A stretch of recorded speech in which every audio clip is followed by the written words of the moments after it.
Hi, this is my 21st century interview with a lead teacher, and I'm going to let her introduce herself to you. Thank you. Hello, everyone. My name is Zara. I work at an international Montessori school based here in Bangkok, Thailand. I have been teaching there for 5 years. I have been teaching year 2. I am the head teacher of year 2, the homeroom teacher of year 2, and I work with a teaching assistant in my class. I have about 15 students in my class this year, and we follow the Montessori curriculum with a focus on the British curriculum when it comes to maths and language and those sort of more traditional topics. Okay, so we're going to be talking about how Zara integrates the 21st century skill set into her curriculum and even her SEL and the way she structures her classroom centered around this. So let's go. So the first question is, what 21st century skills does your curriculum focus on? So we focus a lot on independent learning. So Montessori really is more explorative. So we let the child lead the lead the learning in that sense. But we also need to keep it quite focused. Yeah. So we have a classroom set up where the child is able to go and explore which topics interest them the most. Okay. A lot of our teaching and our teaching style is through observational learning. Okay. So me as a teacher, I will present a topic or present a material to them in an observational environment. So they will sit and I will show them how to do it with as little instruction as possible, because children a lot of times learn through observation, Yeah. more than instruction, Yeah. especially at a young age. Okay. If you over explain, they can lose interest. So it's a lot of observational learning and copying and repetition. So I show them once, I show them twice, and then they are allowed to go and explore themselves. And then once they go and they try the material or they try to do the activity by themselves, we try to not interrupt them for Okay. as much as possible. We try to sort of allow the flow to go, and then once they've finished, then we go back in with the correction. So we try to allow them to really make their own mistakes as they're doing Yeah. each thing. So that's the first. Then we also do a lot of collaborative, so peer-to-peer learning, where they get to work together in groups, small groups, large groups. We also do a lot of teaching, so I will get one of them to teach another child. Okay. So learning through teaching. And then we do project work. We do a lot of big projects, so I try and focus on one topic for science, history, geography, and making it fun, integrating language and maths as much as possible into those as well. And then we have some of the traditional subjects like maths, where we just we use the materials, but in year 2 we try to move a little bit away from concrete learning into abstract thinking. Okay. So my class especially is a sort of bridge between those two concepts. Love that. So I'm hearing a lot of giving kids a lot of opportunity to communicate with each other. Yes. A lot of collaboration in your group work. yes. And you're giving them a lot of opportunity to solve problems and think critically about new solutions. Yes. Which is amazing. Yes. Okay, so how does your school or your classroom define global competent learners? Like, how do you set them up for that? So because we are already in an international environment, Yep. being in Thailand, being in Bangkok, the children are already exposed to the international environment of itself. You know, they're exposed to a different language when they leave, and different cultural practices, and different people that look different from them Yeah. as well.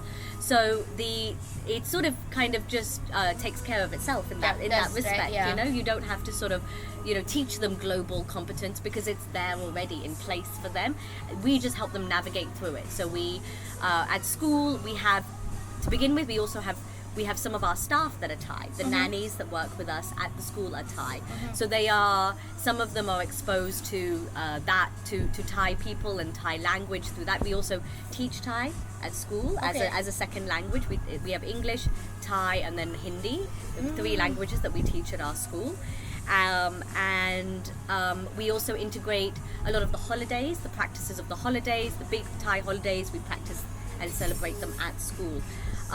So generally the kids are they're aware that even though we are learning about a global world, Yeah. we are living in this country, and and then they also bring their practices from home, and they Yeah. bring their holidays, and they bring their customs and their the things that they love from their culture into school. Each week we have a show and tell where children bring things into school to show. Sometimes it's something from their home country, somewhere they've been on holiday. So it's a constant sort of Bridging the gap. exactly Yeah. of a global sense, which is really nice. And it's lovely to see how easy it is for kids to fall into these different places. Yeah. Like their home life and where they live and where they go to school and their friends, and they can adapt and they can change so quickly. They integrate so well. into each environment. Wow, that is amazing, because you just kind of answered the next question. How does it align with global competence? So Yeah. we can skip that one. So as an international educator, what are your primary goals for your students? Like, give me your top 3 goals for your students. I mean, for this age group, it's for them to obviously learn the things that they need to learn at school. So the Academics. the academic, basis, the base academically that they need for that to be extremely strong. Yeah. Because at year 2, everything now is building on top of this. Okay. It's so this needs to be very strong. And then also, sorry, one second. What was it again? As an international, what is your primary goal? Yeah. So, so an academic basis that is strong, I would say that would be the first. Social and emotional behavior tools that they can use to help regulate, help socially correspond with each other, and deal with conflict, deal with good things and the bad things, deal with problems that they feel within themselves, struggles that they might have. Being able to communicate that. Exactly, Yeah. like putting up their own barriers, Yes. and how to deal with that, how to communicate. And respect their boundaries, teaching them those skills. Those So, skills. Yeah. And the last one would be, I just said it, I've forgotten what it was, sorry. Like independence. Independence, Yeah. exactly. Sorry, yeah. So independent. So making them feel like they are capable within themselves. Like we saying, do you feel proud about this? Yeah. In like giving them the autonomy to be able to do things and also know that they can do things Yeah. and feel proud about what they've done. Yes. Those things. Next question, it's what type of resources does your school provide you in terms of like reaching 21st century skill sets in your classroom? And what type of personal development, if you're not doing it, but what would you like to look into for yourself so that you can integrate that? Okay. Well, I mean, Montessori is set up in a way that we have all these different sections, right? So you have practical life, you have the cultural area, the practical life area, the language area. So the classroom itself is set up for children to go and explore. So, for example, in the practical life area, there'll be activities for building things, Yeah. activities that are helping their gross motor skills, their fine motor skills, and also teaching them real life practices that they can use. Yeah, so it's already there. So it's already there. Yeah. On top of that, we have project-based learning, where we bring in a lot of things where we take the children outside and explore things in the real world. For science, we try to, for life cycle, for example, for the life cycle topics, we bring caterpillars and we watch them grow into butterflies. So we try to integrate a lot of real world ideas and real world materials into the classroom, so that the learning feels like it's not separate from the real world. Holistic learning. It's Oh like my it is God. all together. What they use here, they can actually take home and apply. Yes. They can actually see it in the world when they go out. They can watch it happening around them as they're growing. So that's a lot of context that's being built for them. Yes, exactly. Yeah. Yeah. So they go out, they can say, "Oh, I've seen this. Oh, I know this," and they can Yeah. actually point it out in the world that they're living in. Do you find that there's any challenges in terms of balancing like local and international curriculum requirements? Not really. I think because we follow the international curriculum so closely, we don't really find challenges from the local Thai curriculum as such. It would be more the ideas, because a lot of children come to school and they come from sometimes very quite religious backgrounds, Yes, and coming with their own views, we have to be able to manage what they believe and also what we're teaching, and not disrupt that. You know, it's not our job to change their minds about their belief system That's true. based on what we are teaching them. It's about finding a balance between there's this and then there's this. So my children especially, they start asking questions, big questions about God and things like that. And when they do ask those questions, I always say, what do you think?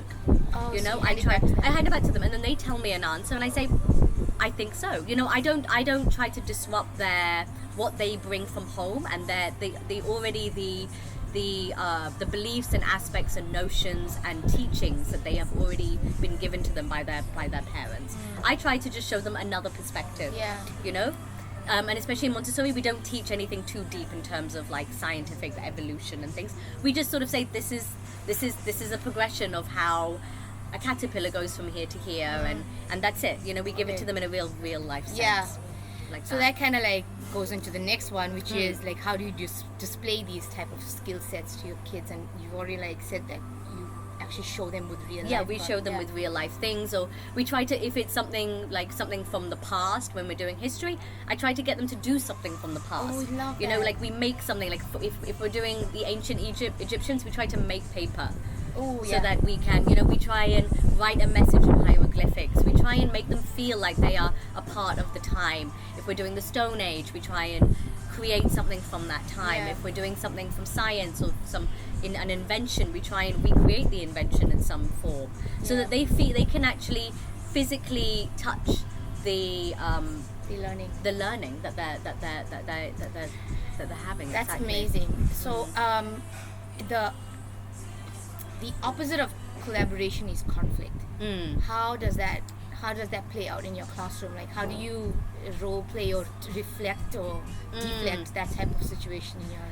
So, I mean, at this age as well, the kids that I teach, they are really at that stage where they start to push their boundaries a little bit and feel the effects of what they're doing to each other. They're past that stage where they will use where they don't have the language. They start now having the language, Yeah. but they sometimes still choose the physical route because it's easier.